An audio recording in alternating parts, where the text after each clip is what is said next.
Salam əziz abituriyentlər, müəllimlərin işə qəbul imtahanına hazırlaşanlar və sertifikasiya imtahanı verəcək müəllimlər. İbtidai icma quruluşunun ilk mövzusunu, hissəsini izah eləmişəm. İstəsəz videoların içində tapa bilərsiniz. Bu isə ikinci hissəsidir. Tunc dövrü 3 yerə bölünür. Erkən, orta, son tunc dövrü. Əslində bunu əzbərləmək çox sadədir. Erkən tunc dövrü 4-3-cü minillikləri, orta 3-2, son tunc 2-1-ci minillikləri əhatə edir. Yəni 4-3-3-2, 2-1-ci minilliklər. Son tunc dövrü dövrümüzə daha yaxın olduğuna görə həm də onu biz əsrlə qeyd edə bilərik. Topluda belə çaşdırıcı testlər çoxdur. 14-7-ci əsrlər deyəndə sizdən əslində son tunc dövrünü soruşur. Çünki 14-cü əsr 2-ci minilliyə düşür. 7-ci əsrdə elə 1-ci minillikdir. Erkən tunc dövrü Azərbaycanda əsasən Kür-Araz mədəniyyəti əsasında öyrənilib. Yəni testlərdə desələr ki, Kür-Araz mədəniyyətinə aiddir, siz tez düşünməlisiniz ki, erkən tunc dövrünə aiddir. Erkən tunc dövründə 1-ci ictimai əmək bölgüsü, orta tunc dövründə 2-ci ictimai əmək bölgüsü, son tunc dövründə isə 3-cü ictimai əmək bölgüsü olub. 1-ci ictimai əmək bölgüsündə əkinçilik maldarlıqdan ayrılıb. Yəni bu sahələr ayrı-ayrı ixtisaslaşıblar. Bir düşünün, istər-istəməz əkinçiliklə məşğul olan insanlar, əkib becərən insanlar həm də axı gedib qoyun otarmaqda çətinlik çəkirlər, heyvan sürüləri saxlamaqda çətinlik çəkirlər. Bu ixtisaslar artıq yavaş-yavaş ayrıldı. Daha sonra isə orta tunc dövründə əkinçilik və maldarlıqdan sənətkarlıq ayrıldı, müstəqil sahəyə çevrildi. Hətta orta tunc dövründə biz deyirik ki, ticarət də yarandı. Amma ticarətin sərbəst sahəyə çevrilməsi 3-cü ictimai əmək bölgüsündə olub. Yəni 3-cü ictimai əmək bölgüsündə sənətkarların içindən tacirlər qrupu ayrılıb. Amma ticarətin özü nə vaxt yaranıb? Orta tunc dövründə. Erkən tunc dövründə əhali dağlıq və dağətəyi zonalarda məskunlaşıb.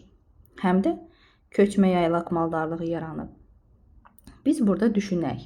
Maldarlıq özü nə vaxt yaranmışdı? Maldarlıq mezolitdə yaranıb. Amma onun yaylaq, yəni qışlaq, yaylaq forması, köçmə forması erkən tuncda yaranıb. Erkən tuncda qəbilələr birləşib tayfanı yaratdı. Qəbilədə əmlak bərabərliyi var idi. Tayfada isə bərabərsizlik. Erkən tunc dövründə xış əkinçiliyi yarandı. Tez düşünürəm, əkinçilik nə vaxt yaranıb? Mezolitdə. Toxu ilə tanışlıq neolitdə. Toxu əkinçiliyi dövrü eneolitdə, amma xışın kəşfi erkən tunc dövründə. Xış əkinçiliyindən sonra qadın əməyi arxa plana, kişi əməyi ön plana keçdi.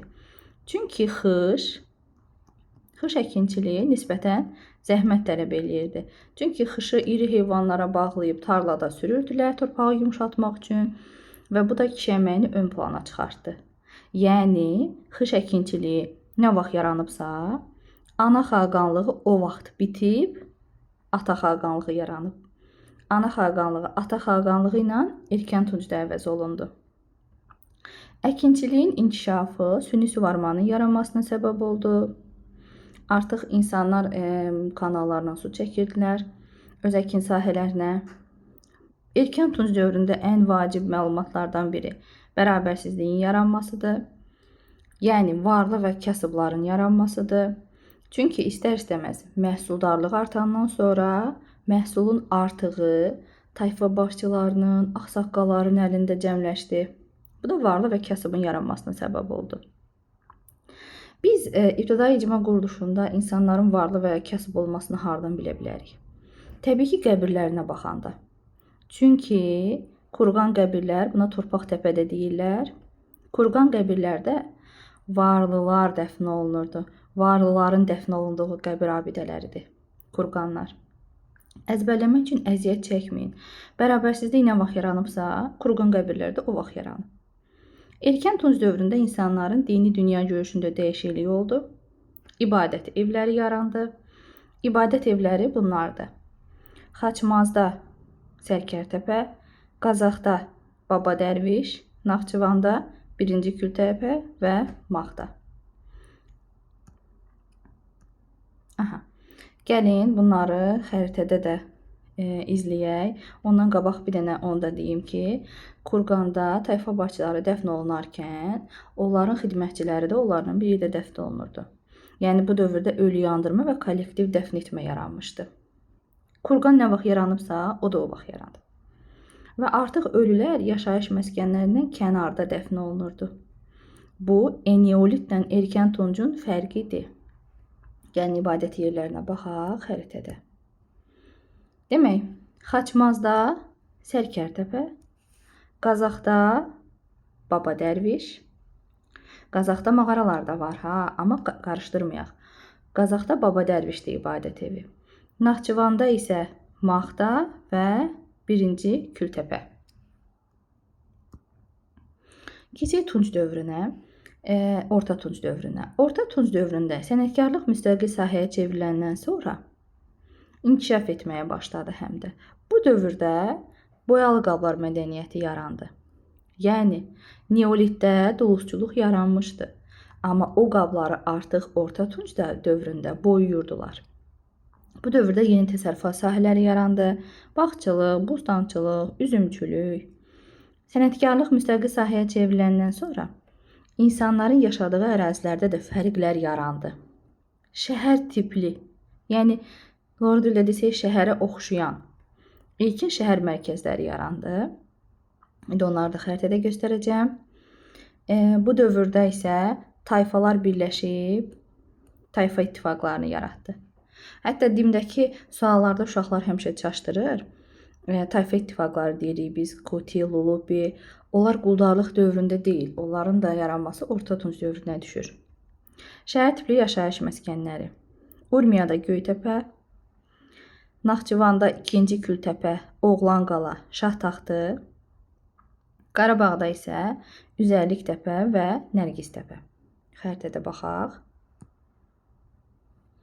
Demək, Naxçıvanda Oğlanqala, Şahtaxtı, 2-ci Kültəpə, Qarabağda Üzərlik təpə və Urmiyada Göytəpə, hansı ki bu xəritədə əks olunmayıb, təxmini bu ərazilərdə. Bir də təkrarlayaq. Urmiyada Göytəpə, Naxçıvanda 2-ci Kültəpə, Oğlanqala, Şahtaxtı, Qarabağda isə Üzərlik təpə və Nərgiz təpə.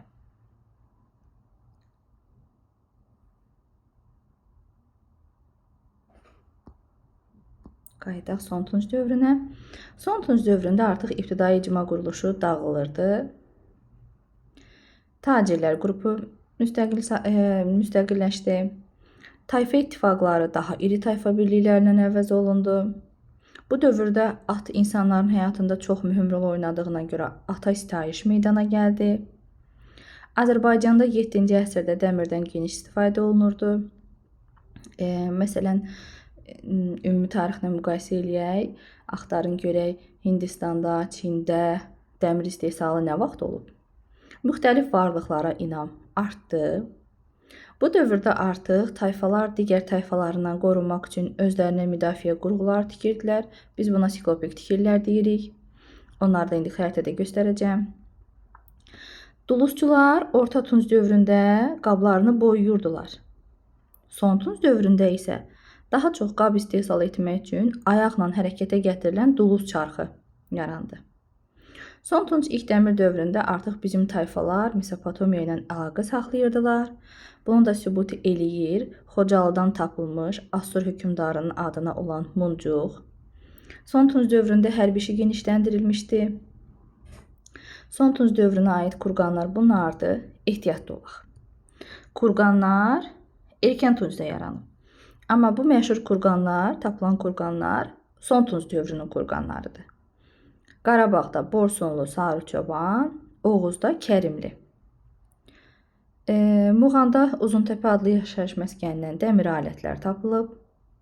Siklopik tikililər Gədəbəydə Arıqdam, Xocavənddə Nərgiz təpə. Piktoqrafik yazılar bilirsiniz ki, şəkli yazılardır. Təbii ki, Qobustanda tapılıb. Abşeronun digər hissələrində, Gədəbəydə, Qazaxda, bir də ən çox testlərə düşür Naxçıvanda Gəmikaya. Gəlin, Son Tunc dövrünün abidələrinə də xəritədə baxaq. Demək, Muğanda Uzuntəpə, bayaq göstərdiyim, Oğuzda Kərimli Qurqanı, Gədəbəydə Arıqdam, siklopik tikili, Nərgiz təpə burada əks olunmuyub. Çox təəssüf ki, Qarabağda olan. Başqa, Kərimlini dedik, Uzuntəpəni dedik. Bir də Qarabağda Borsunlu, Sarıçoban Qurqanları var. Ümid edirəm ki, hamısını dedim. Bir daha buradan da baxa bilərsiniz. Borsunlu, Sarıçoban Qarabağdakı Qurqanlar, Kərimli Oğuzdakı Qurqan, Muğanda Uzuntəpədən dəmir alətlər tapılıb, Arıqdam Gədəbəydə siklopik tikilidir, Nərgiz təpə isə Xocavənddə. Bir də piktoqrafik yazılardan ən çox düşən Naxçıvanda Gəmikayadır. Ümid edirəm ki, izahım sizin üçün asan oldu. Nəsə sualınız olsa, hansısa mövzunu izah eləməyimi istəsəz, yaza bilərsiniz.